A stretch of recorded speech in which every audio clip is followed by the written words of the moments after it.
काट दिए जो पेड़ सारे तो बादल भी न बरसेंगे। हाहाकार मचेगा जब में जीवन को सब तरसेंगे। जी हाँ, मैं डॉक्टर विजय लक्ष्मी देवांगन आपके समक्ष एक नई सोच के साथ। धरती, प्रकृति, वसुधा, पृथ्वी, न जाने ऐसे कितने ही नामों से हम अपनी वसुंधरा को बुलाते हैं। उसके जीवन, उसकी गोद में रहकर प्रकृति का प्रत्येक जीव अपने आप को सुखी महसूस करता है। लेकिन प्रकृति का ये सुंदर, सहज, सौम्य रूप सदैव ही सौम्य नहीं रहता।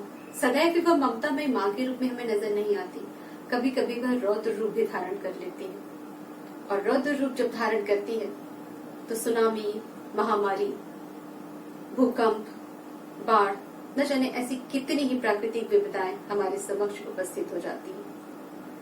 लेकिन सोचने वाली बात यह है कि इतनी समस्याएं और प्रकृति का ये रौद्र रूप आया ही क्यों? वास्तव में प्रकृति का ये रौद्र रूप व्यक्ति की उन्हीं कामों की वजह से है जिसमें उसने प्रकृति का पूर्ण रूप से अंधाधुंध दोहन किया है।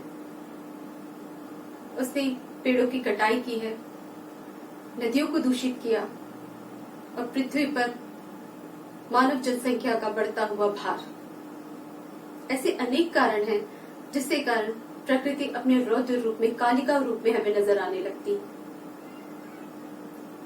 आज वातावरण ऐसा हो गया है कि हवाएं इतनी दूषित हो चुकी हैं कि सांस लेना भी मुश्किल जान पड़ता है। कोरोना महामारी के कारण कुछ दिन लॉकडाउन में हम सब अपने अपने घरों में रहे। इस बीच आपने सुना ही होगा कि हवाएं इतनी साफ हो गई कि आसमान में तारे नजर आने लगे, नदियों का जल निर्मल होने लगा है। वास्तव में ये सारी चीजें ये दिखाती है कि हम कुछ दिन घरों में क्या दुबके रहे, प्रकृति ने अपने आप को स्वयं ही जीवंत कर डाला। सोचने वाली बात है कि प्रकृति अपना सुधार स्वयं कर देती है, लेकिन व्यक्ति उसका दोहन इस तरह से करता है जिससे वह उसकी दासी हो। हमारे पुरातन समाज में भी हमारे ऋषि मुनि महर्षियों ने भी प्रकृति को माँ की संज्ञा दी और सदैव उसका संवर्धन और संरक्षण करने की बात कही। इस हेतु उन्होंने अनेक नियम बनाए और कहा कि अगर हम प्रकृति को, उसकी संरक्षण को अपनी आस्था से जोड़ लेंगे तो निश्चित तौर पर व्यक्ति उसकी अधिक देखभाल कर पाएगा। जैसे लगातार ऑक्सीजन देने वाले पीपल के पेड़ की उन्होंने पूजा की और ये बात आस्था से जोड़कर कहा कि अगर व्यक्ति इसकी पूजा करेगा तो कम से कम इसे काटने से पहले 10 बार सोचेगा। उन्होंने औषधि पौधे, तुलसी की पूजा की, उसे देवी की संज्ञा दी, नदियों को माता की संज्ञा दी। इसका केवल इतना ही कारण था कि व्यक्ति जो कि स्वार्थी है, अपने स्वार्थ के लिए वह किसी भी हद तक जा सकता है, वह प्रकृति का संवर्धन कर सके अपनी आस्था से जोड़कर, चाहे किसी भी तरीके से हो। रामचरितमानस में भी ये लिखा कि सुमन बाटिका सभी लगाई, विविध भांति करी जतन बनाई।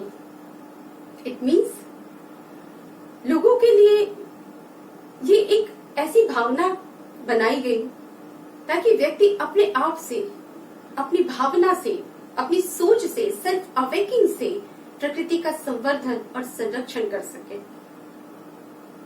आज इस समय प्रकृति जिन हालातों से चल रही है, अनेक महामारियों का हमें रूप देखने को मिल रहा है और ऐसी परिस्थितियां आ रही है कि व्यक्ति अपने आप को जीने के लिए, उसे जीवन जीने के लिए सरवाइव करना पड़ रहा है। इसीलिए ये आवश्यक है कि इससे पहले कि हमारी आने वाली पीढ़ी इस सुंदर सी धरा का आनंद न उठा पाए, हमें ये सोचना होगा कि हम उन्हें क्या देना चाहते हैं। कंक्रीट से भरे हुए जंगल या फिर सुंदर वन, ये हमें विचार करना होगा। भारत के संविधान में अनेक धाराएं हैं। अनुच्छेद 21, 48A, 51A, 268, 269 ऐसे अनेक धाराएं हैं जिसके आधार पर पर्यावरण संरक्षण को संविधान में स्थान प्रदान किया गया। लेकिन अनेक उपायों के बाद भी अनेक कानून बनाने के बावजूद भी, अनेक प्रोग्राम चलाने के बाद भी प्रकृति का संवर्धन क्यों नहीं हो पा रहा है, संरक्षण हम क्यों नहीं कर पा रहे हैं? इसके पीछे एक ही कारण है कि जब तक लाइफ स्टाइल रिलेटेड अप्रोच नहीं होंगे, जब तक सेल्फ अवेकिंग नहीं होगी, तब तक प्रकृति को हम नहीं बचा पाएंगे। क्योंकि पेड़ लगाना या वृक्षारोपण सरकार के द्वारा चलाया गया कोई प्रोग्राम ना होकर हमारे मन की भावना होनी चाहिए।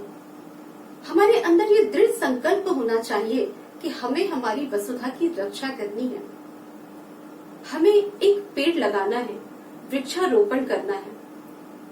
हमें ये ध्यान रखना होगा कि हम अपने आने वाली पीढ़ी को एक सुंदर धरती प्रदान कर जाएं, ताकि वो सुंदर सी धरा पर सांस ले सके और अपना विकास कर सके। इसी बात पर हम ये कह सकते हैं कि आओ मिलकर वसुधा को हरा भरा बनाएं, एक पेड़ तो लगाएं।